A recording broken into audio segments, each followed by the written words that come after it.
নমস্কার বন্ধুরা, আপনারা দেখছেন সুন্দরবন আদর্শ গোট ফার্ম ইউটিউব চ্যানেলে আপনাদের সকলকে স্বাগত জানাই।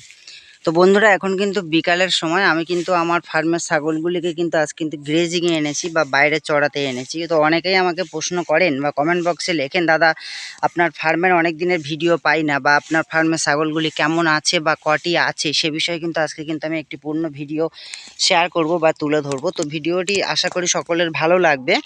বিশেষ করে যারা নতুন খামারি তাদের কিন্তু ভিডিওটি কিন্তু উপকারে আসবে। তো পুরো ভিডিওটি দেখার চেষ্টা করবেন, কেউ কিন্তু স্কিপ করবেন না বা কেটে কেটে দেখবেন না, তাহলে কিন্তু পুরো ব্যাপারটি বা পুরো বিষয়টি বুঝতে পারবেন না।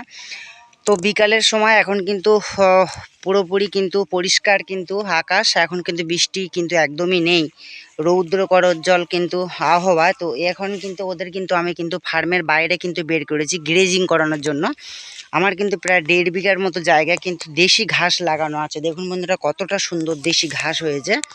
তো এদেরকে আমি কিন্তু যখন বৃষ্টি হয় না, পরিষ্কার কিন্তু থাকে আকাশ, তখন কিন্তু এদের কিন্তু বাইরে কিন্তু গ্রেজিং করাই বা বাইরে কিন্তু চড়াতে নিয়ে আসি। সবসময় বদ্ধভাবে কিন্তু ফার্মের ভিতরে থাকলে কিন্তু পা লাগা হয়ে যায়, দুর্বল হয়ে যায়, রোগা হয়ে যায়। সেক্ষেত্রে কিন্তু ছাগলের মর্টালিটি বেশি হয় বা অনেক ছাগল কিন্তু মারা যায়। বিশেষ করে ছাগল কিন্তু আমাদের সুন্দরবন অঞ্চলে সবথেকে বেশি মরে কিন্তু এই বর্ষা এবং শীতে। এই সময় কিন্তু দুর্বল হয়ে রক্তশূন্য হয়ে বেশি ছাগল কিন্তু মারা যায়। তো আমার কিন্তু অনেকগুলি ছাগল কিন্তু নিয়ে এসেছি, তার মধ্যে কিছু ছাগল যেগুলো একটু বড়, সেগুলো 2-1টি ছাগলকে কিন্তু বেঁধে রেখেছি, আর সমস্ত ছাগলকে কিন্তু ছেড়ে দিয়েছি, তারা কিন্তু চড়ে চড়ে খাচ্ছে। তো এখন কিন্তু প্রায় কিন্তু আমার ফার্মে 30-এর কাছাকাছি কিন্তু ছাগল আছে। কিছু ছাগল বিক্রিও হয়ে গেছে, প্রায় 40-এর কাছাকাছি হয়ে গেছিলো। তো কিছুটা কমিয়ে দেওয়া হয়েছে যেহেতু বর্ষার সময়। তো এদেরকে কিন্তু সকালে আমি কিন্তু ফার্মের ভিতরে কিন্তু এদেরকে খেতে দিই, বিকালে কিন্তু এদেরকে গ্রেজিং করতে আনি বা চড়াতে নিয়ে আসি। তো আপনাদের যাদের গ্রেজিংয়ের পর্যাপ্ত জায়গা আছে বা সবুজ ঘাস লাগানো আছে, অবশ্যই আপনারা মাঝে মধ্যে ফার্মের বাইরে ছাগলকে নিয়ে আসবেন বা গ্রেজিং করাবেন বা চড়াবেন, তাহলে কিন্তু এদের কিন্তু বৃদ্ধি, বিকাশ বা গ্রোথ কিন্তু ভালো থাকবে। দেখুন, আমার ছাগল এই সময় কিন্তু রোগা হয়ে যায়, দুর্বল হয়ে যায়, তাতেও কিন্তু আমার ছাগল খুব একটা দুর্বল হয়নি বা রোগা হয়নি। ছাগল কিন্তু যথেষ্ট ভালো আছে। তো মাঝে মধ্যে আমি চেষ্টা করি ওদেরকে ফার্মের বাইরে নিয়ে আসার জন্য। অনেক ছাগলই কিন্তু এখন কিন্তু চড়ে চড়ে খাচ্ছে, এই সাইডে কিন্তু বাচ্চাগুলো খাওয়া দাওয়া করছে।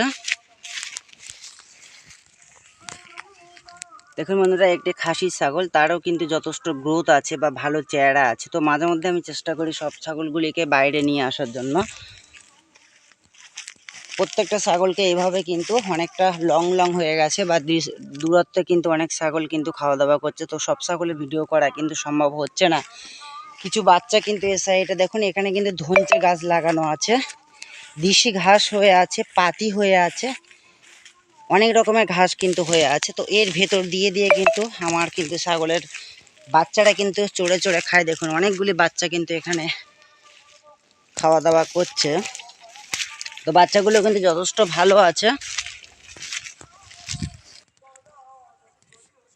তো যারা নতুন তাদেরকে বলবো, যারা নতুন খামার করেছেন তাদেরকেও বলবো যে আপনারা মাঝে মধ্যে অল্প জায়গা থাকলেও সেখানে কিন্তু আপনার ফার্মের ছাগলগুলিকে গ্রেজিং করাবেন বা চড়াইয়ে খাওয়াবেন, তাহলে কিন্তু আপনার ছাগল সুস্থ থাকবে, ভালো থাকবে, খুব একটা দুর্বল হবে না বা খুব একটা মর্টালিটি কিন্তু থাকবে না। তো অনেকেরই প্রশ্নের উত্তর অবশ্যই আশা করি পেয়ে গেলেন যে প্রায় 30-এর কাছাকাছি ছাগল কিন্তু আমার ফার্মে এই মুহূর্তে আছে। আর 1.5 বিঘা জায়গা কিন্তু আমার কিন্তু ঘাস লাগানো আছে। এখানে ওরা কিন্তু গ্রেজিং করিয়ে ওদেরকে কিন্তু খাওয়ানো হয়। বিকালে যখন বর্ষা হয় তখন কিন্তু গ্রেজিং করানো হয় না বা চড়ানো হয় না। তো সবসময় জানবেন যে ছাগলের কিন্তু চড়িয়ে খাওয়ানো বা গ্রেজিং করিয়ে খাওয়ানো, এর মধ্যে কিন্তু অবশ্যই উপকারিতা আছে।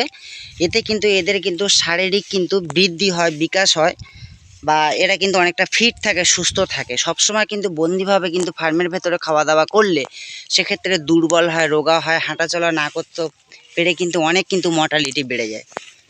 তো যাদের পর্যাপ্ত জায়গা, অবশ্যই তাদেরকে বলবো যে মাঝে মধ্যে গ্রেজিং করাবেন, চড়িয়ে খাওয়াবেন, তাহলে কিন্তু আপনার ছাগল সুস্থ থাকবে, ভালো থাকবে। তো ভিডিওটি আর দীর্ঘায়িত করব না। আপনাদের সকলকে সুন্দরবন আদর্শ গোট ফার্ম ইউটিউব চ্যানেলের পক্ষ থেকে নমস্কার জানাই।